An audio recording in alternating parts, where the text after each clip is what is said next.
Yeah, first of all, I'd like to express my sincere appreciation to AESQ and IHI for granting me this exceptional opportunity. Just a little bit about myself. My name is Kunimasa. I'm quality control section manager. Until this March, I was responsible for the leading of KHI zero defect activity for Rolls-Royce. Since this April, I've just started to cover all civil engine products except rear turbofan engine, which are manufactured at Akashi factory. Today, I will be presenting an overview of KHI zero defect journey.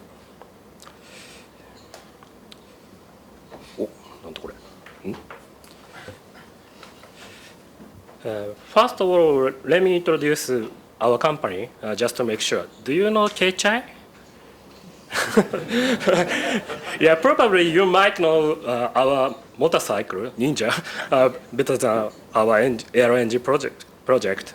So anyway, a test engine was developed and pre-manufactured at the Akashi factory in 1942.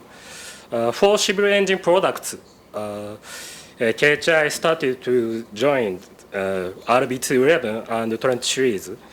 Based on that experience, we are now joining several engine projects on each OEMs. Here is a KHI zero defect concession band history on Rolls-Royce project. As you can see, in 2019, we had too many concessions, over 1,000. That was a disaster, honestly. Initially, we were compelled to prioritize securing delivery requirement to meet increased demand. Consequently, resource limitations prevent us from actively engaging zero defect activity. However, throughout the COVID-19 pandemic, when the demand decreased, quality issues emerged as a significant business concern.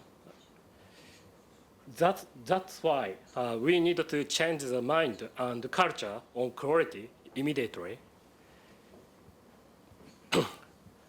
We acknowledge that enhancing quality, which serves as the foundation of our manufacturing, leads to better predictability and less waste. Yeah, however, as I said, we had too many concessions.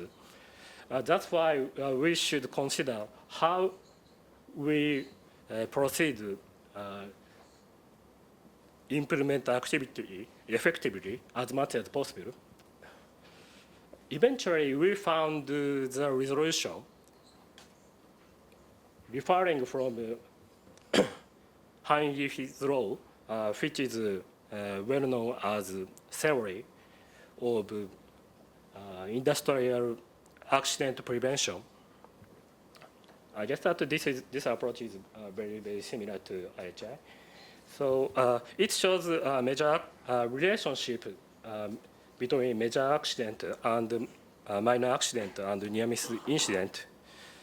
In order to achieve zero defect, we should eliminate or reduce as much as possible near-miss incident, proactive approach. That's why we focus on the reactive approach, not only reactive approach, but also proactive approach to reduce potential non-conformance risk with cross-functional team activity. Next, I'd like to explain the operational sequence through cross-functional team activity. Firstly, KHI quality team investigates the non-conformance tendency based on QC7 tool.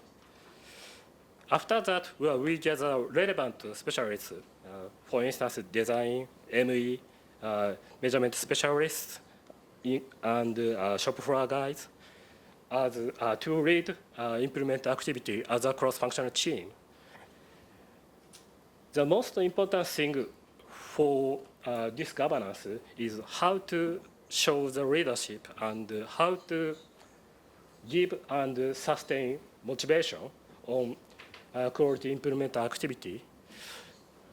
If we have a common understanding on the goal, we believe that any issue could be resolved definitely.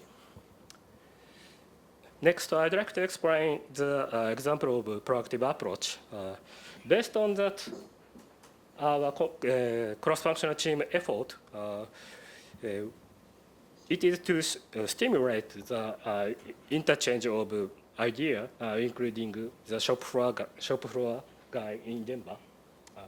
For example, damage risk assessment map for feedback to PFMEA, Turing design, and robust work instruction in shop floor. Next, awareness training to shop floor guides. This approach is to reduce human error risk based on the human factors. Next, we have just introduced in-process monitoring based on pre-control chart. This pre-control chart could show the non-conformance risk in advance.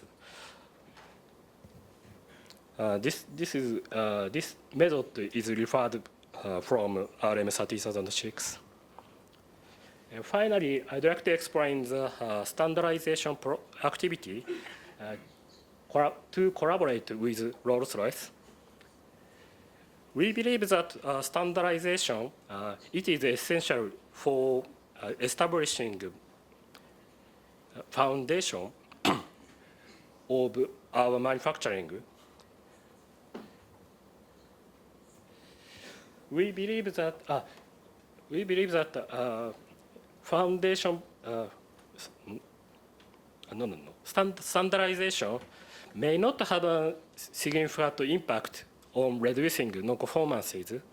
However, we firmly believe that this foundation can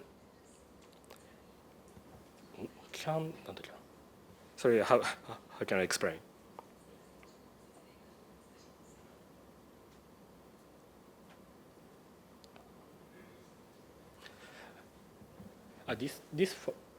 This activity can create a solid foundation on QMS to reduce any risks associated with special causes.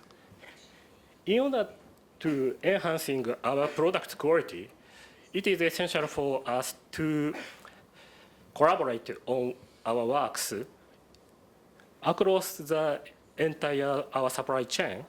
That's why we arranged the workshops to have a common understanding to drive our activity. We believe we achieved that our supplier could have a common understanding to achieve zero defect from now on. So finally, our goal of KHI it is to establish our strong foundation on QMS level. After that, we would like to sustain zero defect in the future. That's all for today's my presentation. Thank you for your attention.